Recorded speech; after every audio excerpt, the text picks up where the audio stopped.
ఇప్పటి నుంచి వెళ్తున్నాను. నేనే గవర్నమెంట్ మారలేదని మారుతుంది. మారాలి మరి. రేపొచ్చేలాగా మారకపోతే రోజులన్నీ మనకి కాదు కదా. కాదండి, రోజు మనం ఎక్కడికో చోటుకి వెళ్ళాలి. తప్పదండి. భగవద్గీత చెప్పినా, ఖురాన్ చెప్పినా, బైబుల్ చెప్పినా చచ్చిన తర్వాత ఎక్కడికో చోటుకి వెళ్ళాలి. ఎక్కడికి వెళ్ళాలని తెలియాలంటే మారాలి కదా. మారాలి మనిషి. మారాలి కదా. మరి మరి ఇప్పుడు మారుతున్నావు. మారుతానండి. నేను చేస్తాను, అందులోనే మారుతానండి. అందులోనే మారుతాను. మారిపోవాలండి, లాగలేదండి. నన్ను బతికించినోడు ఆయనండి. ఇక్కడ దెబ్బ తగిలేసి అసలు నా మైండ్ సెట్ పనిచేయలేదండి. పన్నాలు సంవత్సరం పాటు అసలు ఏం మాట్లాడుతున్నాడు నాకే తెలిసేది కదండి. ఆ విధంగా ఆ మాషిని ఆ దేవుడు మహాశక్తం వల్ల నేను బాగాలేదు. అయినా మరి దేవుడిని విడిచిపెట్టి వెనక్కి వచ్చింది అలాగా వెనక్కి రాలేదండి. నేను ఎందుకంటే కొంచెం వెనక ఆగవలసి వచ్చింది, ఆగానండి. అంటే మీకు ఏం చెప్పినా ఇదేనండి. బైబుల్లో ఒక మాట ఉంటుంది, నేడే రక్షణ అని. ఇవాళ మనం దేవుని తెలుసుకోలేదనుకో రేపు మంది కాదు. ఏమి మనం ఏమన్నా అయితే మరి ఎక్కడికి వెళ్తాం? మరి బతికేదే అక్కడికి వెళ్ళడానికి కదా. మరి తీరా ప్రాణం పోయిందో అక్కడికి వెళ్ళకపోతే సుఖమే ఉంది. ఎంత బతుకు బతికి మీరు చెప్పింది కరెక్టేనండి. ఇటువంటి గమనం నేను పాటిస్తానమ్మా. నేను పాటివ్వండి ఇక్కడికి వెళ్ళను నేను. కాకపోతే అంటే నేను విమర్శించాలని కాదు బాబాయ్, చెప్తున్నా, సత్యం చెప్తున్నాను.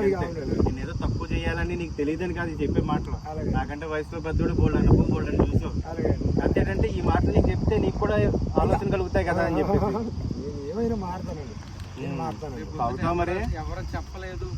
తాగే గురించే కొంచెం మారలేదండి. నేను కూడా నేను దేవుడిని తెలుసుకుని 18 సంవత్సరాలు అవుతుంది. దేవుడిని తెలుసుకోకముందు విపరీతమైన తాగుపోతుంది, గంజాయి కాల్చివ్వండి, మత్తు పదార్థాలు వాడివ్వండి. నా మత్తు దిగడం కోసం రక్తం కనబడాలి. ఎవడో కూడా ఆ రోజు గొడవ పెట్టుకోవడానికి కనబడకపోతే నన్ను నేనే గాయపరిచేసుకునేవాడిని. నా శరీరం మీద కొన్ని వందల బ్లేడ్ గ్లాట్లు ఉంటాయి. మారటం కోసం 5 సార్లు నల్ల బట్టలు మాలేసాను, 2 సార్లు తెల్ల బట్టలు మాలేసాను. మాలంటే 40 రోజులు 50 రోజులు కాదు, 3 నెలలు 4 నెలలు. తెల్లవారుజాము 3 గంటలు లేచి తన్నీళ్ళు స్నానం చేసి 108 శ్లోకాలు బొక్క తిప్పుకుంటే చెప్పివ్వండి. ఒక రోజు నాకు కష్టం వచ్చింది. నన్ను ఎవరు రక్షిస్తారంటే నేను పూజించిన దేవుళ్ళు కనబడలేదు, నేను చెప్పిన శ్లోకాలు కనబడలేదు, నేను చేసిన భక్తి కనబడలేదు. అప్పుడు ఈయన కనబడ్డాడు. అప్పుడు ఈయన తెలుసుకుంటే ఈయన రక్షించాడు అనమాట. అంటే మనం దేవుళ్ళు చాలా మంది అని పిలువబడతారు, కానీ ఎవరు నిజమైన దేవుడు అని తెలుసుకోవాల్సిన బాధ్యత మనకు ఉంది. అంతే కదా. మన ఈ లోకంలో బతుకుతున్నాం అంటే మనం నిజమేంటి అబద్ధం ఏంటి అనేది మనం ఖచ్చితంగా తెలుసుకోవాలి. అందుకని తెలుసుకుంటే మనం తాగుడు అనేది మనకి పెద్ద కష్టం, కానీ దేవుడికి కాదు. దేవుడిని అడిగితే దేవుడు ఖచ్చితంగా దాని నుంచి మనకు విడుదలెత్తాడు. అంతేగాని మనం ఈ భక్తి పక్కన పెట్టేసి మనకున్న అలవాట్లను బట్టి భక్తిని పక్కన పెట్టేస్తే సడన్ గా రేపో మాపో నువ్వన్నా నేనన్నా ఎవరన్నా ఖచ్చితంగా పోవాల్సిందే. పోయిన తర్వాత మరి మన ఆత్మ నశించిపోతే సుఖమే ఉంది. మనం చేసిన పుణ్యం కావాలండి. ఇక్కడ పుణ్యం దేవుడిని తెలుసుకోవడం. దేవుడిని తెలుసుకుంటేనే పరలోకం. దేవుడు అంటున్నాడు కదా బైబిల్లో, నా ద్వారా తప్ప ఎవరో కూడా పరలోకి వెళ్ళలేరు, దేవుడి తండ్రి దగ్గరికి వెళ్ళలేరు. దేవుడు చాలా స్పష్టంగా చెప్తున్నాడు. యేసుక్రీస్తుని ఎవరైతే తెలుసుకుంటారో, ఎవరైతే ఆయన రక్షకునిగా అంగీకరిస్తారో వాళ్ళు మాత్రమే పరలోకి వెళ్తారు. మరి అందుకని రక్షణ నిర్లక్ష్యం చేయదు బాబాయ్. ఎందుకంటే రేపు ఖచ్చితంగా మనది కాదు, కూడా అంతే. మాది కాదు, నీది కాదు, ఎవరిది కాదు.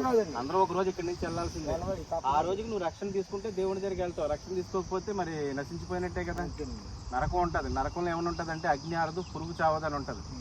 అక్కడ 7 నెలలు ఉండాలంటే 1000 సంవత్సరాలు ఉండాలి. ఇక్కడ 70-80 సంవత్సరాలకి గోలు పెట్టేస్తున్నాం. మరి మనం అక్కడ 1000 సంవత్సరాలు ఎలా ఉంటాం? మరి దేవుని తెలుసుకోకపోతే 1000 సంవత్సరాలు నరకమే మనకి. అవునా కదా. నేను భయపెట్టడం లేదు, వాస్తవం చెప్తున్నాను. దేవుడిని నమ్ముకున్నామంటే సరిపోదు, రక్షణ పొందాలి, మందిరానికి వెళ్ళాలి, భక్తిగా మన జీవితాన్ని కొనసాగించాలి. కొనసాగిస్తేనే మనం పరలోకం వెళ్తాం. అంతే కదా. అంటే ఆడవాళ్ళు నమ్ముకున్నారని అంటున్నావు కాబట్టి చెప్తున్నాను. ఆడవాళ్ళకు ఉన్న ఆలోచన మనకు లేకపోతే ఎలా చెప్పు? ఉండాలండి. కుటుంబానికి పెద్ద అయింది, నువ్వు వాళ్ళని దేవుడి దగ్గరికి నడిపించాలి. ఆ దేవుడి దగ్గరికి వెళ్ళిపోయారు, నేను నా తాగుడు వల్ల ఆగిపోయారు అంటున్నావు. మరి నువ్వు కుటుంబానికి యజమాని, నువ్వు నడిపించాలి కదా.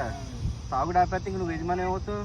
నీ తాగుడు మీద అధికారం లేదు, దాన్ని జయించాలి కదా నువ్వు.